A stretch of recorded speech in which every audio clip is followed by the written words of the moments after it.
look at Joseph. He got into prison and he didn't go there to claim, after everything I've done for Potiphar, him and his wife, he believed that's his wife over me. I'm the one who made his business. I'm the one who made his house. Who asked you? Who asked you? Who cares? He got in there, and that ties into my number 4, develop an attitude of service. He got into prison and he looked for, what can I do?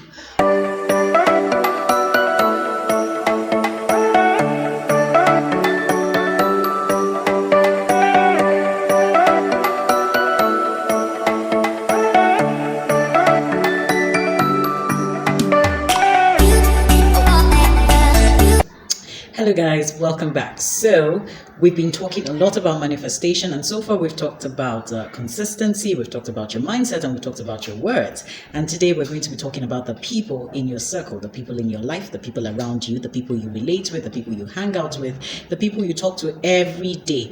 Who is in your circle?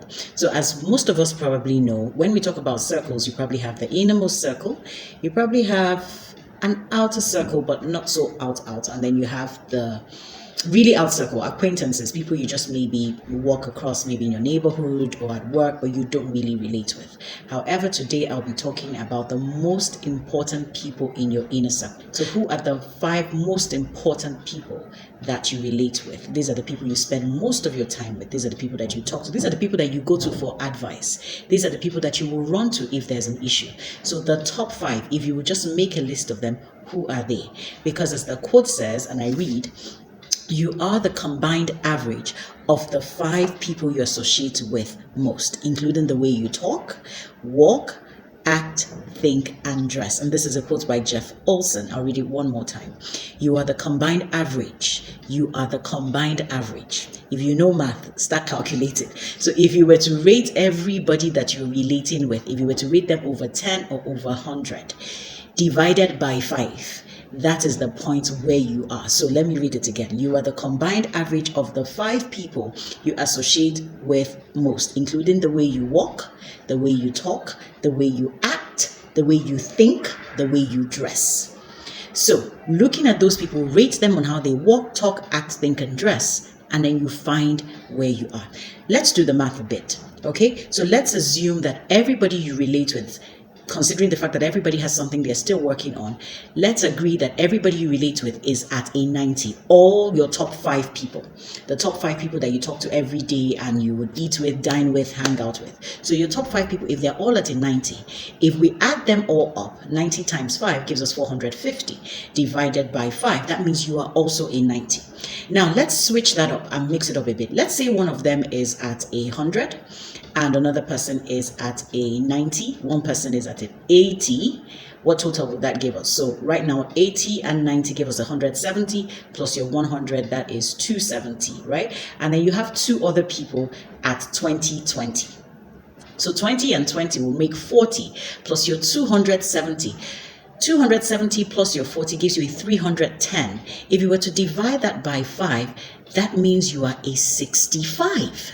You're not 100. Well, you are above 50, so somebody could say, oh, at least I'm more than average. But look at how high and how low. Now, don't misunderstand me. In some cases, you may be the one who's trying to pull up a 20.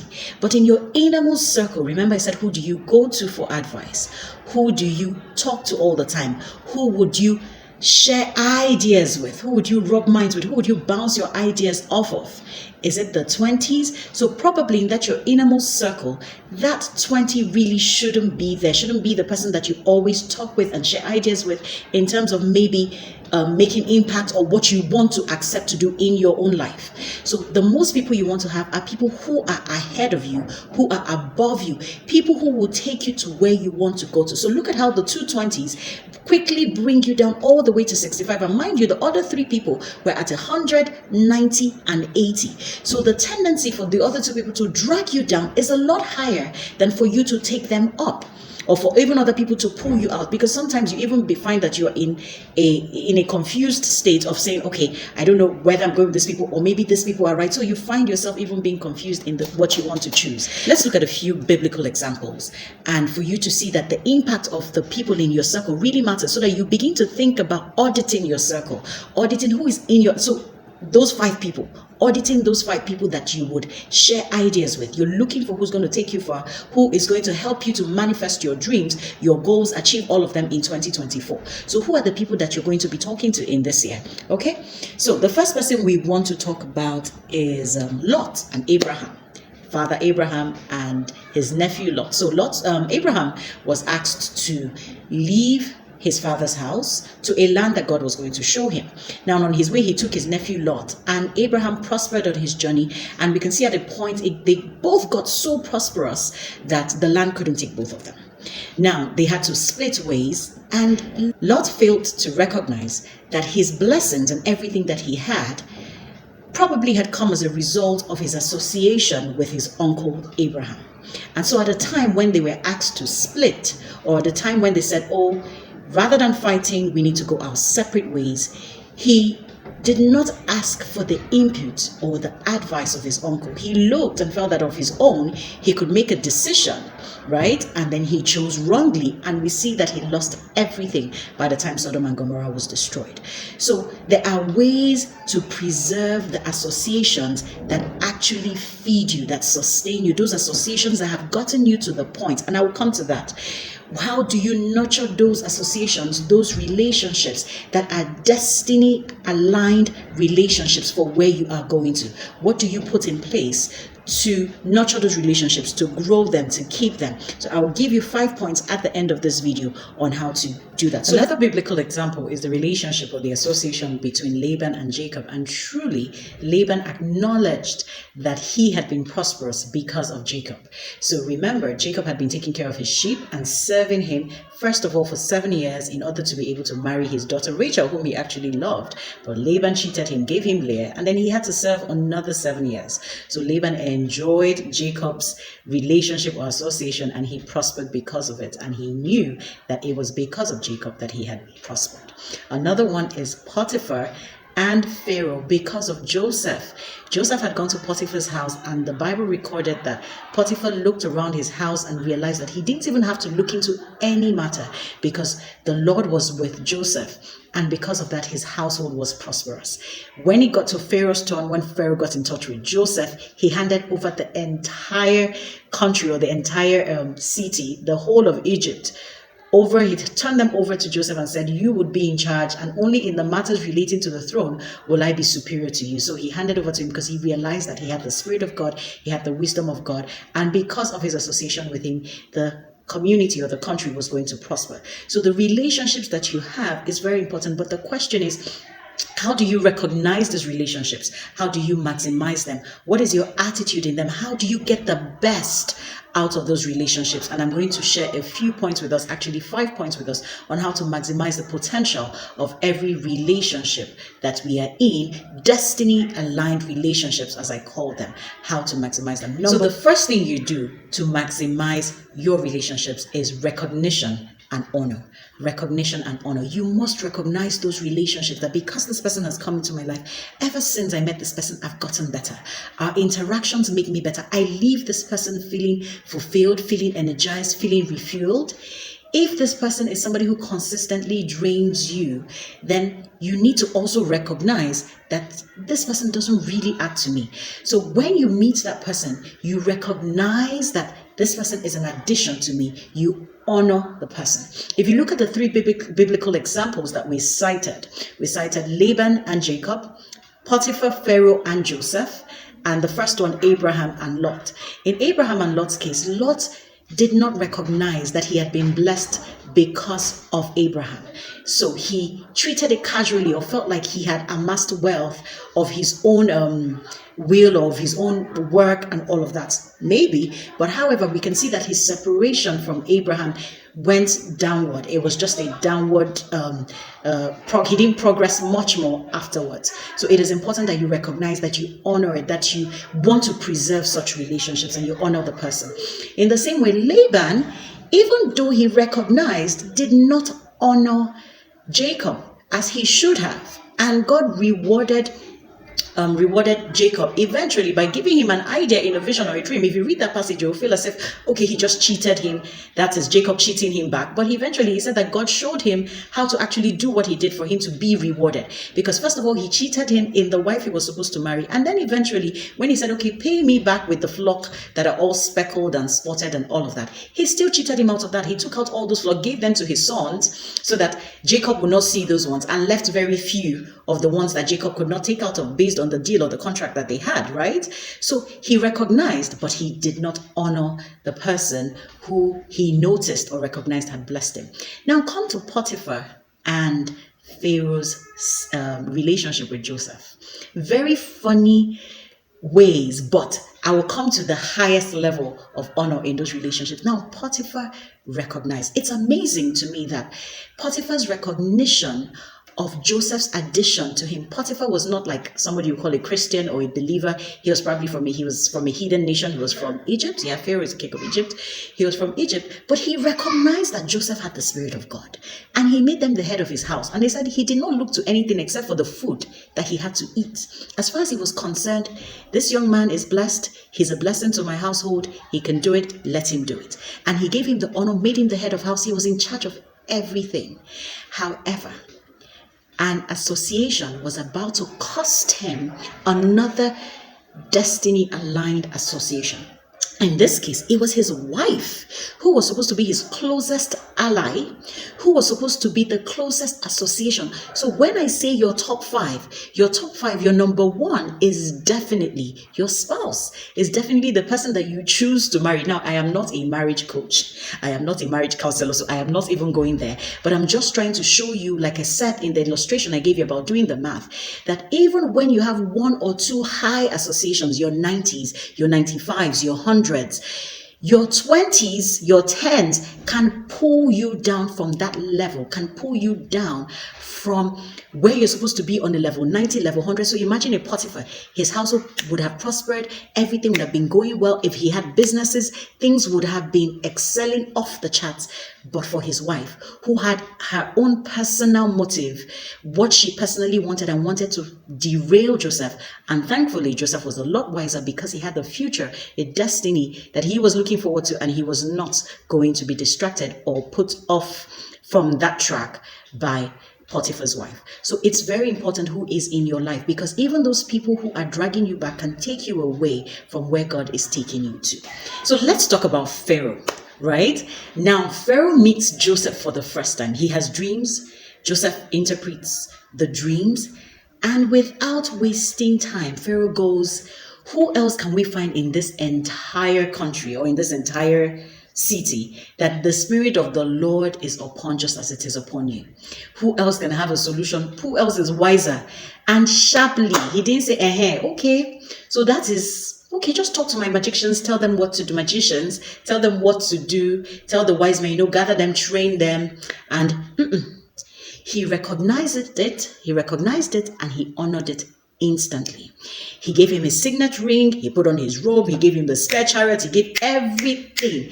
Give honor to whom honor is due. You see those people who have been a blessing to you, those people who connect you, who call you once there's something, who tell you, come, carry your things, go to so. You see those people, don't joke with them. So Joseph had proffered a solution to him that was going to be for years. He says, man, take the lead, do this, and only in the throne would you be second to me. So it is so important that you recognize and honor those that God has put in your path that will take you far. The second one is to keep adding value. Keep adding value. If people are adding value to your life, it must be reciprocal, right? So you notice that. So it's kind of tied into honor, because if you recognize and you honor the same person who is adding to you, you are also adding value to the person's life, but not quite. Honor on one hand is that you recognize and then maybe you give a gift or you appreciate the person or you treat the person well. But now adding value means that you're not the only one who is receiving help, or you're not the only one who is having your problem solved by this particular person, but instead you're also looking for ways, what does this person need? Because you're not the only person who has problems. You just might not see it. Not everybody shouts their problems on the rooftops, but be sensitive, pay attention. When once or twice they call you and say, oh, please, can you help me? They hardly call. prioritize that once or twice that they might ask for your help for something, because you are probably, maybe not necessarily, you may be the one who needs their help more. So if that once or twice they come to you, please can you help us, prioritize that request and don't treat it like, oh, I don't really have time now, can I make the time for it. Of course, I'm not saying you can't say, oh, okay, can I get back to you at such and such a time? That's not what I'm saying. But what I'm saying is that make sure it is something that you can help with. Don't even wait for them to ask. If you notice that you're with them at some point, and this is something that they usually would do, you say, oh, I can do this for you now. Don't worry about this one, and save them that one trouble. Keep yourself on their priority list as well, so that it's not every time that it's you that is just taking from them. Okay? Number 3 is deal with entitlement mindset, deal with entitlement mentality. Now look at Joseph. He got into prison and he didn't go there to claim, after everything I've done for Potiphar, him and his wife, he believed that's his wife over me. I'm the one who made his business. I'm the one who made his house. Who asked you? Who asked you? Who cares? He got in there, and that ties into my number 4, develop an attitude of service. He got into prison and he looked for, what can I do? Who can I help? So sometimes your action even attracts the kind of relationships that you need. So he was just a prisoner, but what drew the attention of the chief guard or the head guard? What drew his attention to know that Joseph is a person of good quality that he could put in charge of all the other prisoners? It was his attitude of service and no sense of entitlement. No coming and saying, after all, I'm coming from Potiphar's house. Do you know that Potiphar is like one of the, I think Potiphar was like a very prominent man in Egypt, right? And he didn't come saying, all these other servants, who even knows, and then, okay, oh, so these are the servants they brought from the king's palace. These are the kind of people I should interact with in case there's connection somewhere. There's no sense of entitlement. He served everybody to the extent that the head of the king's guards or the head of the guards could get to a point where he left everything in the prison to his care as well. So the attitude of service. And so it's 3 and 4 kind of tied in together. 3 being get rid of the sense of entitlement or the entitlement mentality and develop an attitude of service. Finally, make the time to nurture the relationships that you value, the associations that add to you. Make time for them. And when I say make time, it's not just that I'm now talking about fun times, time to just fill each other's tanks, time to have fun, time to hang out. Because even in those times when it seems like we're having fun, we're not doing anything that is overly serious, even in those moments, nuggets can drop. Things that the person does, you can find out about it. In that relaxed atmosphere, you still get to learn a lot, right? In casual drink, a casual eating out or something, you build those bonds that make the person endeared to you. Now, one of the things you need to note is that different relationships serve different purposes, and there are different things that could be appropriate or inappropriate in certain relationships, right? So what do I mean? So something that might be appropriate definitely in a husband and wife relationship will not be appropriate in a mentor-mentee relationship, or something that would be appropriate for your buddy, like your best friend, your girls, will not be appropriate for you to deal with in a husband and wife relationship. So you know where to draw the lines. You know what is appropriate, you know what is inappropriate in this relationship, because the way you esteem the other person, the way you treat the other person goes a long way in making the person treat you likewise. If you take, the way you would tell a friend, please, I beg, give me, you can't talk that way to maybe somebody that is a mentor or to somebody that is a coach or something. So value relationships in the way appropriately, value them appropriately, such that the person esteems you in the same way or accords you the same respect that you accord them. Now, another note that you should take, or something else you should note, is the fact that vibes, people give off vibes, right? So if you feel that somebody has done something for you, it might be a one-off and the person just felt like, okay, I know this person, just do this. And you feel like, oh, I'm treating the person so well, but you're not getting the right vibes from the person. Something doesn't seem right, or something seems off, or the person is not interested or not giving. Know when to draw the line. There is no, just be sensitive, pay attention, right? It's not, you can still value, you can still honor if the person comes to you, but know where you fall in or where you are placed in people's agenda, so that you're not all over somebody and the person is not all over you.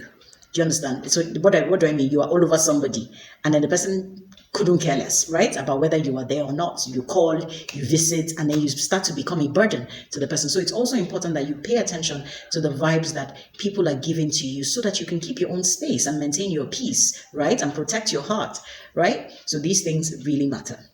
Another thing worthy of note is the word authenticity. No relationship is worth losing your authenticity over. If you're in a relationship, friendship, association, call it whatever you will, where you are no longer yourself or you have to become somebody else in order to maintain that relationship, then it is time for that relationship to go. It's time for you to get rid of that friend. And by get rid, I don't mean get rid of. I simply mean it's time for you to cut that tie. It's time for you to give some space. Nothing is worth your losing your authenticity. You're worth losing yourself. Okay? It's not worth it. Now, I don't mean that if you have bad character, as our people will say, that you should not work on your bad character. No, that's not what I mean. You should work on bad character. If it is bad character that the friend is just trying to correct, of course, listen and correct that. Your friendships make you better. Your associations make you better. You are becoming a better person for the future that you're going to. So that's not what I'm talking about. I'm talking about you're yourself. You're a good person, but you see that when you're around this person, you're trying to show that you have or prove that you are. There's no need for that. Or if you feel that you have to hide certain information about yourself, then you need to realize, okay, this is where I would place this person. This is the kind of association or relationship this is. Right? So it's very important that you pay attention to that. Nothing is worth stealing your authenticity. So one question that you should always ask yourself that can be a guide in this association issue is asking yourself, does this relationship refuel me? Does it refuel? That's what I mean. Does it refuel me? Does it have me energized at the end of my meeting with this person? Or does it drain me? Is it sapping my energy? Is it tampering with my peace, or does it bring me peace? How do you feel after you've talked with or hung out with this person? After you've been in the person's company, how do you feel afterwards? Okay? Don't ever fool yourself into thinking you're more special than the other people in somebody's life. Pay attention to how they also relate with other people. If they treat other people badly, gossip about them, you're next in line. Just take it like that. They are, or if not even your next in line, they are probably already gossiping and about you or thinking less of you when they're in the company of other people. So don't ever make the mistake of thinking, oh, we're paddies, and you tear other people down. Your turn is coming, right? So take note of that as well. I hope you have learned something from today's video. The summary is that people matter. Your network is your net worth. Is that okay? So value the people that make a difference in your life. Treat them well whenever you can. Take the time, make the time for them, and you also add value to them. Always seek to have the right kind of people, like-minded people, people who are already ahead of you. Always seek to have the right set of people in your circle, and you're sure to win in 2024 with God on your side, with the right people on your side, and with you standing by the words that you speak, the visions and the goals that you have already set forth. I know it is manifestation time, and I will see you in my next video. Bye.